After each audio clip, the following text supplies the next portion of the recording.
आपकी हिमाचल के अंदर सरकार आई थी, आपने कहा था 1 लाख सरकारी नौकरी दूंगा, क्या आपने दे दी? आपने कहा था 1 2 3 4 5 6 7 8 9 10 दिन के अंदर मैं सारे किसानों का कर्जा माफ कर दूंगा। मेरे को 15 लाख उसी पल मिल गया था जब पाकिस्तान के अंदर जाके सर्जिकल स्ट्राइक हुई थी। I am the nephew of colonel Jagdish. अगर आर्मी चीफ ये कह देते हैं कि जो हुआ था तो हुआ था, ठीक है। एक आर्मी इलेक्शन के टाइम में हुआ है। अगर इलेक्शन के टाइम के हिसाब से अटैक होते हैं तो जब दिल्ली के अंदर धमाके हुआ करते थे वो क्या इलेक्शन के लिए हुआ करते थे? जब मुंबई में धमाके हुआ करते थे क्या वो इलेक्शन के लिए हुआ करते थे? धर्म का नाम लिया मैंने? क्यों बीच में आग लगा रहे हैं? क्यों आग लगा रहे हैं? बीच में दंगा करवाना चाहता तू यहाँ? नहीं भड़काना चाहता तू यहाँ पर लोगों को कि मैं कह रहा हूँ किसी ने फौजी ने ये बात कही। आप मेरे को एक प्रूफ दिखा दो, सिंगल एक प्रूफ। आपकी जुत्ती मेरा सिर। बॉर्डर इलाकों को अगर छोड़ दिया जाए तो क्या देश के अंदर कहीं पे भी ब्लास्ट हुआ? बॉर्डर इलाके में क्यों होगा आतंकवादी हमला? मोदी से बेटर ना तो कोई दे पाया था। मुझे और कोई ऑप्शन दिखता नहीं। ठीक है। उन्होंने कहा हमने जानकारी हासिल की है, पूरे देश में 30 लाख रिक्तियां हैं, मैं 30 लाख रिक्तियां को 15 अगस्त तक में मैं भरूंगा। इन्होंने 1 मिनट में कहा 2 करोड़ रोजगार की इन्होंने बात करी। इन्होंने कहा कि राहुल गांधी कहते हैं कि मैं झूठ नहीं बोलूंगा, मैं आपको रोजगार दूंगा। आपकी हिमाचल के अंदर सरकार आई थी, आपने कहा था 1 लाख सरकारी नौकरी दूंगा, क्या आपने दे दी? आपने कहा मैं झूठ नहीं बोलूंगा, मैं कर्जा माफ कर दूंगा। आपकी राजस्थान में सरकार आई थी, आपने कहा था 1 2 3 4 5 6 7 8 9 10 दिन के अंदर मैं सारे किसानों का कर्जा माफ कर दूंगा, क्या आपने कर दिया? ठीक है, इसी पे सवाल लेते हैं। इन्होंने साफ तौर पे कहा कि हिमाचल में जब सरकार थी 1 लाख रोजगार देने की बात कही गई थी, क्या मिला? वो एकदम रोजगार दे रहा है, दे रहा है। पुरानी पेंशन भी दे रहे हैं, पुरानी पेंशन। और राजस्थान में सरकार आई, पुरानी पेंशन बंद कर। ये देखो व्हाट्सएप का ज्ञान, देख लीजिए व्हाट्सएप का ज्ञान। अभी आप डेटा निकाल लीजिए हिमाचल के अंदर कितनी सरकारी नौकरियां लगा ली, ठीक है, आपको पता चल जाएगा। 1 मिनट, राहुल गांधी की क्वालिटी जब मैं बताता हूँ आपको। हाँ मिला मेरे को 15 लाख उसी पल मिल गया था जब पाकिस्तान के अंदर जाके सर्जिकल स्ट्राइक हुई थी। मेरे को उसी पल मिल गया था 15 लाख। सर्जिकल स्ट्राइक भी इसमें भी साजिश है। सर्जिकल स्ट्राइक में भी इसमें साबित नहीं हुआ, नहीं करी। सर्जिकल स्ट्राइक में भी मेरे भाई 1 मिनट, इसमें भी फॉर योर काइंड इन्फॉर्मेशन, इसमें भी 1 मिनट रुक जाओ। For your kind information I am the nephew of colonel Jagdish, ठीक है। और जब अगर आर्मी, मैं कह रहा हूँ ये बात मैं नहीं कह रहा हूँ, एक आर्मी अगर आर्मी चीफ ये कह देते हैं कि जो हुआ था तो हुआ था, ठीक है। कह रहा हूँ एक आर्मी कह रही है इसमें भी साजिश है, ये मैं नहीं कह रहा भाई। चीफ ने कहा स्ट्राइक हुई थी, आर्मी कह रही है सर्जिकल स्ट्राइक इसमें साजिश है, साजिश हुई थी क्या? 1 मिनट भाई मुझे बोलने दो यार, प्लीज भाई बोलने दो यार। इसमें भी आप जो 40 जवान जो शहीद हुई ना भाई, इलेक्शन से उस टाइम इलेक्शन का दौर था, उससे पहले क्यों हुआ? 40 जवान एक भी इसमें भी भाई मुद्दे हैं मेरे भाई। किसी बेटे का बेटा खत्म हुआ, किसी बाप का बाप खत्म हुआ। अरे मैं जवाब देता हूँ, सुनिए सर, सुनिए 1 मिनट घर में जाके घुस के मारा वो, इसमें भी गलत। अब आ जाओ। अच्छा सुनिए, एक बार पूरी हो गई दादा, आपकी बात पूरी हो गई। मैं आपकी पूरी बात में से 2 पॉइंट निकाल रहा हूँ, आप मेरे को सिर्फ उनका जवाब दे दीजिए। उन्होंने कहा कि सर्जिकल स्ट्राइक जो हुए उसमें भी राजनीति, मैंने इनकी सारी बात सर ये मैं नहीं कह रहा हूँ। एक हमारे BSc जवान की एक उसका भाई, आपको क्या लग रहा है? आपको क्या लग रहा है? क्या चीज आपको क्या लग रहा है? इलेक्शन के टाइम में हुआ है, इलेक्शन के टाइम में हुआ है इलेक्शन। चलिए जवाब वाह के चक्कर में किया है, जवाब ले लीजिए। ये कह देते हैं कि इलेक्शन के टाइम में वो अटैक हुए, ठीक है। सबसे पहली बात, अगर ऐसा है, अगर इलेक्शन के टाइम के हिसाब से अटैक होते हैं तो जब दिल्ली के अंदर धमाके हुआ करते थे वो क्या इलेक्शन के लिए हुआ करते थे? जब मुंबई में धमाके हुआ करते थे क्या वो इलेक्शन के लिए हुआ करते थे? जब अफजल मुंबई तक घुसाया करते थे, सॉरी कसाब, ठीक है, मुंबई तक घुसाया करते, क्या वो इलेक्शन के चलते घुस के आया करते थे? आज किसी को बात नहीं है इन शहरों के अंदर आ जाए, ठीक है। बॉर्डर पर निपट रहा है मामला।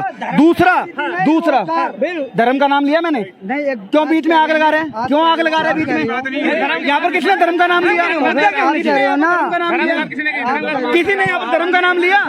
भाई मुद्दे पे होने चाहिए। भड़काने वाली बात कर रहे हैं आप कह रहे हो ना, दंगा करवाना चाहता तू यहाँ? नहीं भड़काना चाहता तू यहाँ पर लोगों को?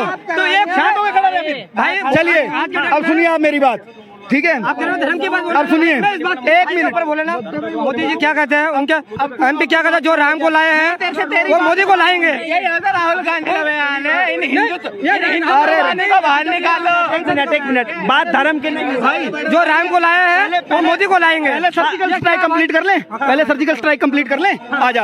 अब सुन मेरी बात, पहली बात तो वो सब धमाके जब यहाँ पर हुआ करते थे वो भी राजनीति के लिए नहीं हुआ करते थे, और वो ये जो अटैक होते हैं ये भी राजनीति के लिए नहीं होते। सेना के मामले सेंसिटिव सेंसिटिव होते हैं, उस पर सोच समझ के बोला करो, ठीक है। दूसरी बात, जब आपने ये बात कही कि मैं नहीं कह रहा हूँ, किसी ने फौजी ने ये बात कही, आप मेरे को एक प्रूफ दिखा दो, सिंगल एक प्रूफ, आपकी जूती मेरा सिर।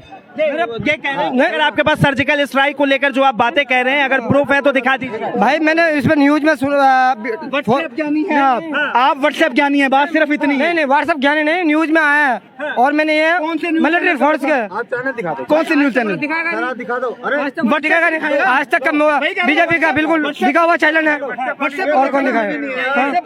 एक बात बताइए, इन्होंने साफ तौर पे कहा कि जो दिल्ली में दंगे होते थे, ब्लास्ट होते थे, या फिर मुंबई में जो ब्लास्ट होता था, वो किसके सरकार में होता था? किसके सरकार? भाई ये साधन हमने इंडिया में तैयार हुआ है। क्यों हुआ? इससे पहले 2008 से पहले, उसके बाद कितने कब से हुआ, कौन कह रहा? 14 के बाद में बता दो कहाँ पर पठानकोट में हुआ। बॉर्डर एरिया के अलावा बात करो, बॉर्डर एरिया के अलावा बात करो आप मेरे से। वो क्यों हुआ? वो भी क्यों हुआ उसमें? बॉर्डर एरिया में आप जा रहे हैं, मैं भी यही कह रहा हूँ आपको। बात बताइए, बॉर्डर इलाकों को अगर छोड़ दिया जाए तो क्या देश के अंदर कहीं पे भी ब्लास्ट हुआ? बॉर्डर इलाके में क्या होगा आतंकवादी हमला? सरकार किस लिए चुने हैं? सरकार किस लिए?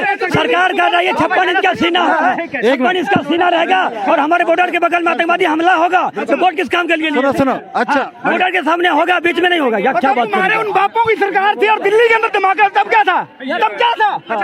आराम से आराम से क्या बकवास कर रहा है यार ये आदमी। अरे सुनो, ये संविधान वाली बात करते हैं। अच्छा, आप यार सुनो मेरी बात सुनो। ठीक है, तुम्हें वैसे ही बोलने का नहीं है। ये रात को 3 बजे एक आतंकवादी के लिए कोर्ट क्यों खुलवा दे?